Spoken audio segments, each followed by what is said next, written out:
Looks like Far Cry 7 is slipping into that classic Ubisoft development hell, the kind where projects get stuck for years if they ever make it out at all. Originally, they split Far Cry 7 into two separate titles, a single-player campaign and a standalone multiplayer experience set in the same world. But now the multiplayer has been scrapped entirely. Another couple $100 million gone with nothing to show for it. Honestly, the news isn't even that surprising. At this point, pretty much every Ubisoft game seems to come with its own batch of issues. Delays, overhauls, creative pivots. It's become the norm. But with Far Cry, it feels even worse. The franchise has been stuck in place for years, just rehashing the same basic formula. The settings change, the villains get more cartoonish, but it's all still the same game at its core, and Ubisoft doesn't seem to have a clue what to do with it anymore. At least they're trying something, even if it's not exactly inspired. This isn't about some bold creative reinvention or artistic ambition. It's much more calculated. If the latest entry sells worse than the last one, then it's time to shake things up, not to make the game better, but to try and chase those old sales numbers again. We saw this happen already with Watch Dogs. The first game sold incredibly well despite the mixed reception, so Ubisoft made a sequel that was bigger, brighter, and more alive,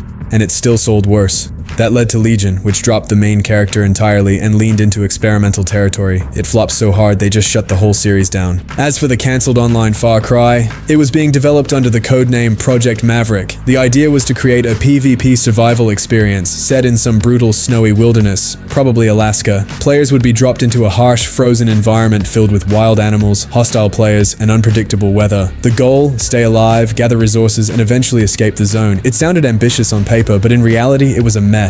The game was in such bad shape they decided it would cost more to fix than to start over, so they pulled the plug. The single-player Far Cry 7 isn't in great shape either. Rumor has it the game has gone through multiple concept changes, team reshuffles, and script rewrites. One leaked storyline even involved a kidnapping plot with a 72-hour countdown where the player had to rescue family members, but that idea seems to be up in the air now. Most of the developers have already been shifted to focus solely on the single-player campaign because Ubisoft wants to make sure the solo experience at least doesn't fall apart at launch. That's why the release got pushed from 2026 to an undefined later date. They're taking a real pause this time to avoid dropping yet another half-baked game. Development is basically starting from scratch, with the new studio Ubisoft Sherbrooke now leading the project instead of the main Montreal team. According to insiders, the game is still in the very early prototype phase. There's no final concept, no solid gameplay framework, and no script locked down. The developers don't really know what the game is going to be yet. The project has been in development for around 4 years already, and they're still just building basic prototypes to figure out the core idea. At this pace, real production probably won't kick off until later this year.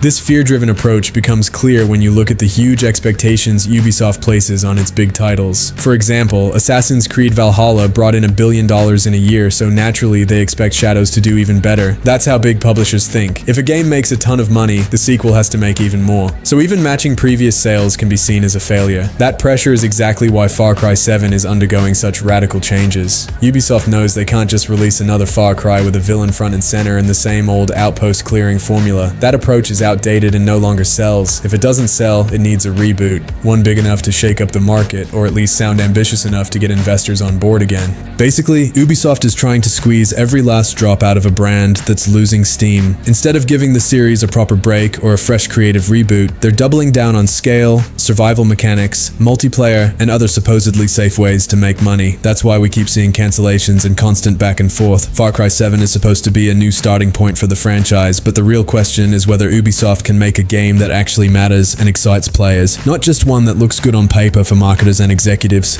What we really want from the new Far Cry is a solid, single-player experience, because that's the heart of the series. Not the online mode, not skins, not those endless service features. It's the solo campaign, the atmosphere, the memorable villains, and that sense of freedom in how you approach things, something a lot of games still struggle to deliver. That's exactly why we fell in love with the franchise in the first place. Back in the day, Far Cry was considered the best open-world first-person shooter around. Honestly, even now, there aren't many real competitors in that space, so whenever I hear about an online Far Cry game, I get instantly wary. It just sounds like another cash grab disguised as some new format with a shop full of skins. From what I hear, the single-player part is now getting serious attention. The game is in production, but Ubisoft hasn't officially announced it yet. Originally, Far Cry 7 was supposed to drop in in 2026 as one of Ubisoft's flagship releases. Now the launch has been pushed back indefinitely. The main goal for the studio is to bring the game back to its single-player, story-driven roots. With Ubisoft's switch to the Snowdrop engine, Far Cry 7 will revamp its movement system, adding more freedom and first-person parkour elements that fans have been asking for forever. This should breathe new life into the gameplay and make the world feel way more interactive. The shooting mechanics are getting an overhaul too. Player movement will directly impact combat. They're even adding a tactical sprint, similar to what we've seen in Call of Duty, allowing quick bursts of speed in any direction, making fights more fast-paced and dynamic. That 72-hour family rescue concept wasn't popular with a lot of fans because Far Cry has always been about freedom, not strict timers, but according to Tom Henderson, the devs get it. So the game will have a highly flexible, non-linear story structure. Who you save, who you don't, the choices you make, who you spare or kill, all of that will shape the ending. The idea is for players to shape the narrative themselves. Each playthrough will change key story elements,